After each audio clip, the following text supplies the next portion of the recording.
Hello दोस्तों, मेरा नाम है सिद्धार्थ सिन्हा और ये जो वीडियो है आपका JIB का principle practice of banking unit number 3 retail banking पर पढ़ रहे हैं। और अभी हम लोग एक प्रोग्राम निकाले हुए हैं जिसमें कि पास JIB my 2021 exam for guarantee, इसके लिए मेरा फोन नंबर भी दिया हुआ है।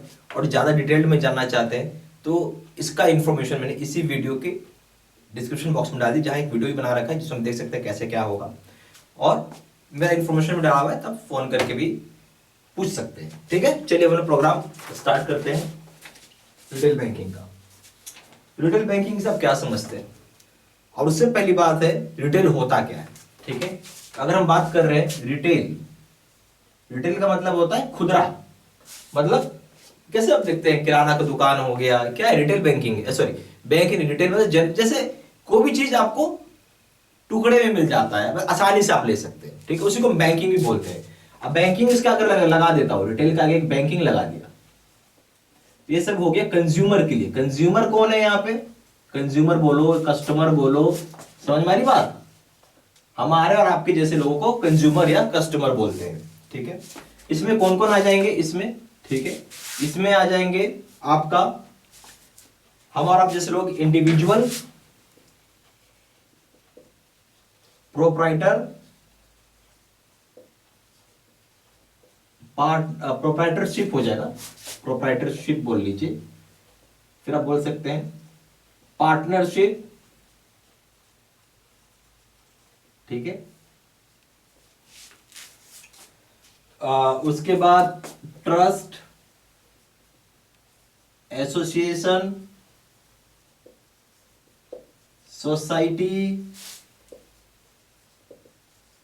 ठीक है, और इवन आपका स्मॉल प्राइवेट कंपनी भी आ जाएगा। ठीक है, ये सारा रिटेल बैंकिंग के कस्टमर है। चलिए, अच्छा हम बात करेंगे रिटेल बैंकिंग का प्रोडक्ट्स क्या है। रिटेल बैंकिंग का प्रोडक्ट्स, प्रोडक्ट्स की बात करेंगे तो वापस से दो तरह का है, टू टाइप्स का है। बताइए क्या क्या है भाई? एक का नाम हो जाएगा डिपॉजिट्स और दूसरे का नाम हो जाएगा लोन या एडवांसेस। समझ में आएगी बात? डिपॉजिट्स में फिर क्या हो जाएगा, जैसे कि आपका saving, current, FD, RD।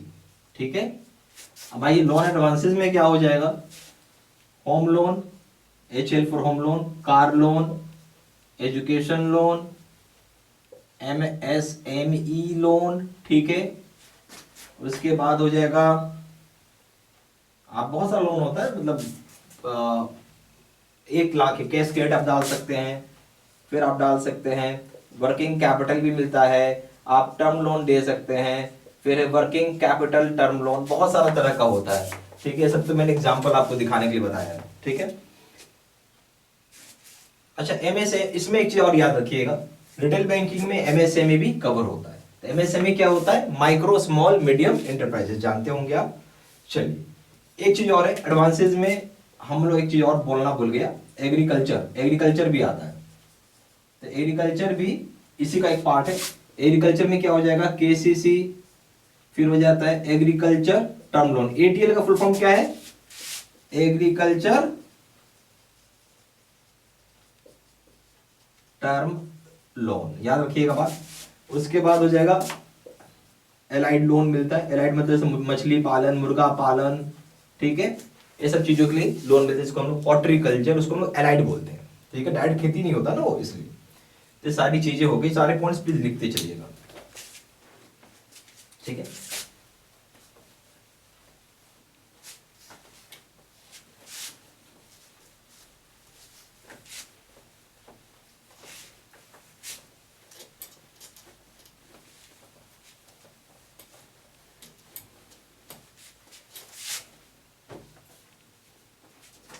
Point number 3 में आइए। हम बात कर रहे हैं दूसरे तरह की डिपॉजिट्स और सर्विसेज की। रिटेल बैंकिंग का आप बोल सकते हैं अदर प्रोडक्ट्स और सर्विसेज। वो क्या क्या है? जैसे safe deposit lockers, depository services, bank assurance products, ये सब हो गया, ये सब बोल सकते हैं। यहाँ देखिए म्यूचुअल फंड का नाम सुने हैं, वो भी काम करती है। फिर अब बैंक अश्योरेंस, ठीक है, बैंक अश्योरेंस, इसका नाम क्या हो गया, लाइफ इंश्योरेंस, ठीक है। बैंक अश्योरेंस होता है लाइफ इंश्योरेंस एंड आप बोल सकते हैं जनरल इंश्योरेंस, ये दोनों काम करती है। अच्छा, फिर आइए लॉकर देती है बैंक, ठीक है। उसके बाद और क्या सर्विसेज देती है, डिपॉजिटरी सर्विसेज देती है,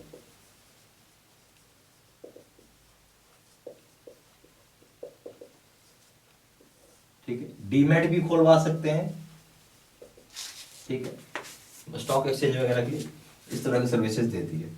ये हो गया हमारा रिटेल बैंकिंग का बात। अब थोड़ा हम लोग बात करेंगे होलसेल बैंकिंग के ऊपर, ठीक है।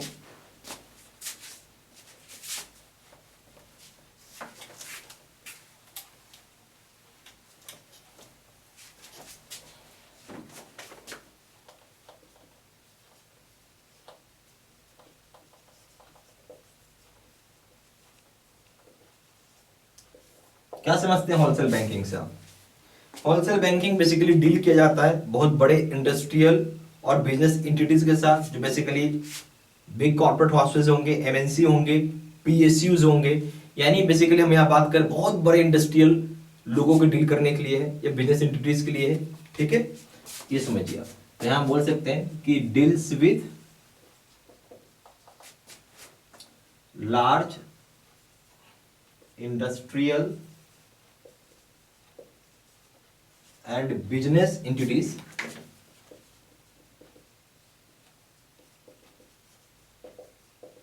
ठीक है, mostly big corporates,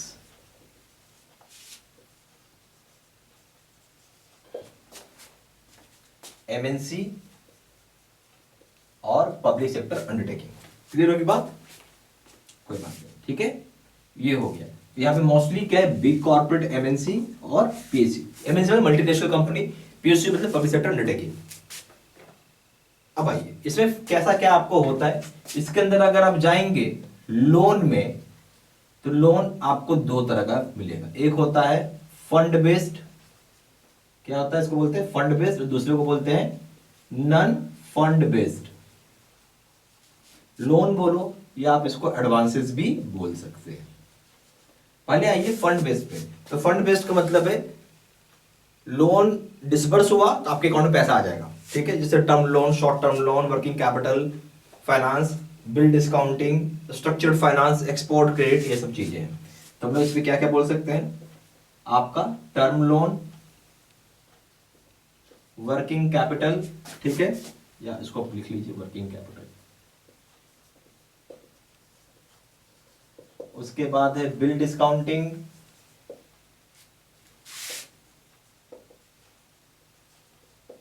export credit, ऐसे बहुत सारी चीजें, ठीक है। लेटर ऑफ क्रेडिट, ये सब इसका एक पार्ट है। अच्छा, लेटर ऑफ क्रेडिट यहां नहीं आएगा, सॉरी। नॉन फंड बेस्ड में क्या होता है, एक तरह का लोन तो है पर पैसा तुरंत अकाउंट में नहीं आता है, इसलिए नॉन फंड बेस्ड है। फंड बेस्ड क्या है, पैसा तुरंत अकाउंट में आ जाएगा। नॉन फंड बेस्ड मतलब पैसा तुरंत नहीं आएगा अकाउंट में, जरूरत पे ही आएगा, ठीक है। जैसे हो गया एलसी यानी लेटर ऑफ क्रेडिट और बैंक गारंटी। दूसरा क्या हो जाएगा, बीजी यानी बैंक गारंटी। याद रखिएगा ऐसा बातें।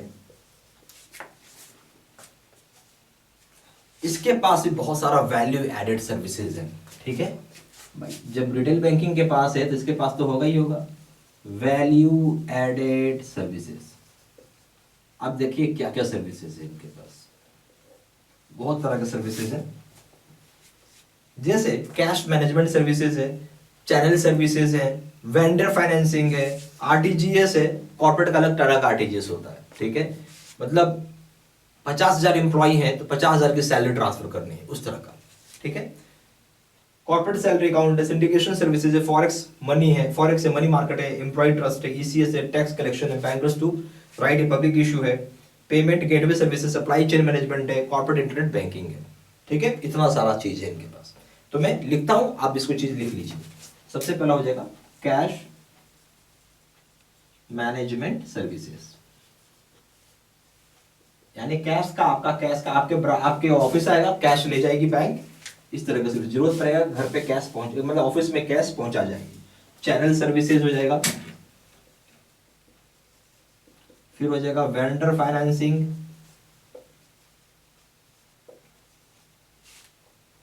वेंडर का मतलब होता है जो लोग आपके यहां सर्विस प्रोवाइड करते हैं। ठीक है, आरटीजीएस, कॉरपोरेट सैलरी अकाउंट,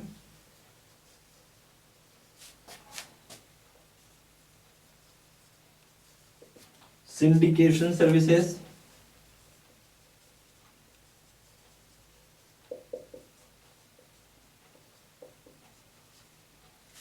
फिर हो जाएगा फॉरेक्स, फिर हो जाएगा money market,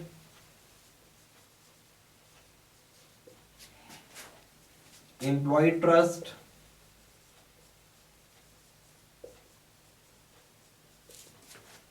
ECS, tax collection,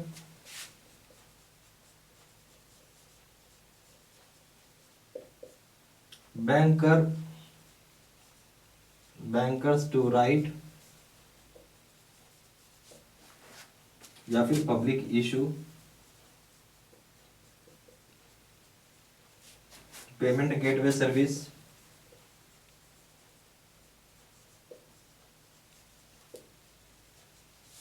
ठीक है, सप्लाई चेन मैनेजमेंट,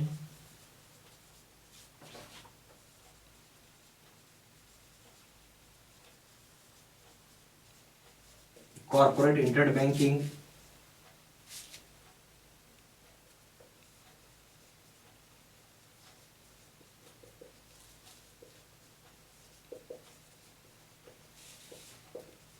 ये सारे पॉइंट्स प्लीज कॉपी में अपना लिख लीजिएगा, बहुत हेल्प करेगा।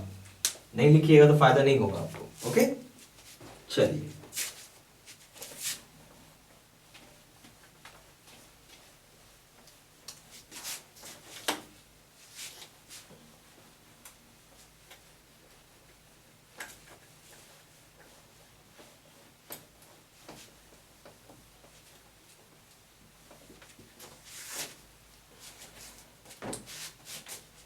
अब हम लोग बात करेंगे इंटरनेशनल बैंकिंग के ऊपर। इंटरनेशनल बैंकिंग, अब ये क्या होता है? तो इंटरनेशनल बैंकिंग होता है जो कि कैटर करता है cross border transaction. Cross border transaction ये काम करता है, क्या होता है? कैटर्स क्रॉस बॉर्डर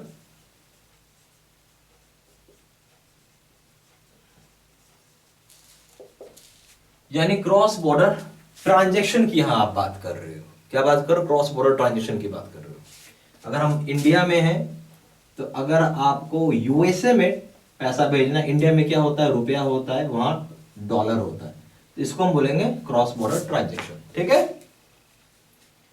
अब आइए चौथा है ईपीसी। फुल फॉर्म क्या होता है? इसको हम बोलते हैं एक्सपोर्ट पैकेजिंग क्रेडिट। ठीक है, ओके, समझ में आ गया? ईपीसी का फुल फॉर्म क्या है? Export packaging credit. तो बेसिकली ये क्या होता है? एक तरह का प्री शिपमेंट फाइनेंस है। समझिए बात, आपको पैसा चाहिए, जहाज, समुद्री जहाज में जब आप सामान को लोड करते हैं, कहीं कंसाइनमेंट आया, मान लीजिए अमेरिका में सामान भेजना है, तो आपको कंसाइनमेंट आया अमेरिका में सामान भेजना है, तो भाई आपको फिर भी पैसा चाहिए ना। कुछ सामान आपको ट्रांसपोर्टेशन का खर्चा है, जहाज पे सामान लदवाने का खर्चा है, जहाज पे सामान की बिलिंग होगी, तो खर्चा है ना। ये सबको क्या है? प्री शिपमेंट फाइनेंस हम बोलेंगे। मतलब बैंक आपको एक तरीके का लोन दे रहा है कि सामान को जहाज पे चढ़ाने से पहले आप एक तरीके का लोन ले सकते हैं, जिसको हम बोलते हैं प्री शिपमेंट फाइनेंस। और ये अवेलेबल होता है भारतीय रुपए में भी और फॉरेन करेंसी में भी। तो बेसिकली इसका क्या मतलब है? आप बोल सकते हैं ईपीसी का कि प्रोवाइड प्री शिपमेंट फाइनेंस ठीक है, ओके। और ये अवेलेबल होता है in both currencies, available in both currency, INR Indian rupees और फॉरेन करेंसी में भी है।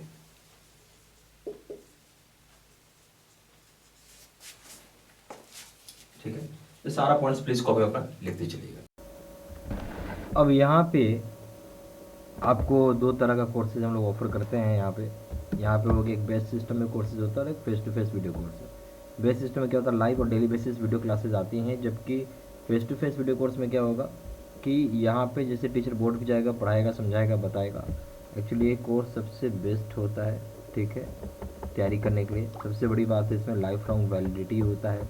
यहाँ पे 6 मंथ का ही वैलिडिटी होता है। बाकी कोर्स कंटेंट सेम है दोनों जगह, वीडियो लेक्चर कोर्स दोनों जगह, केस स्टडी की वीडियो दोनों जगह, 13,500 का क्वेश्चन दोनों जगह, 30 मॉक टेस्ट और रिविजन नोट्स है।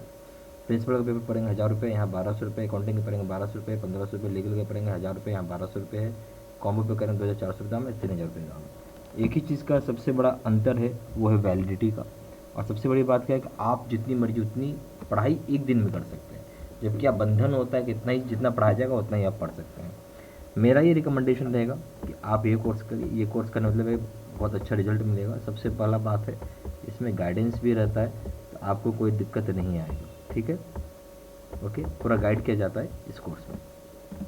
जहाँ जानकारी के लिए फ़ोन कर सकते हैं। फ़ोन नंबर हो जाएगा 4x9685127, दूसरा नंबर 78275469646। वेबसाइट में जाकर डायरेक्टली ऑनलाइन ऑर्डर प्लेस कर सकते हैं। वेबसाइट हो जाएगा www.jibstudymaterial.com। ईमेल आई डी जो 69123@gmail.com।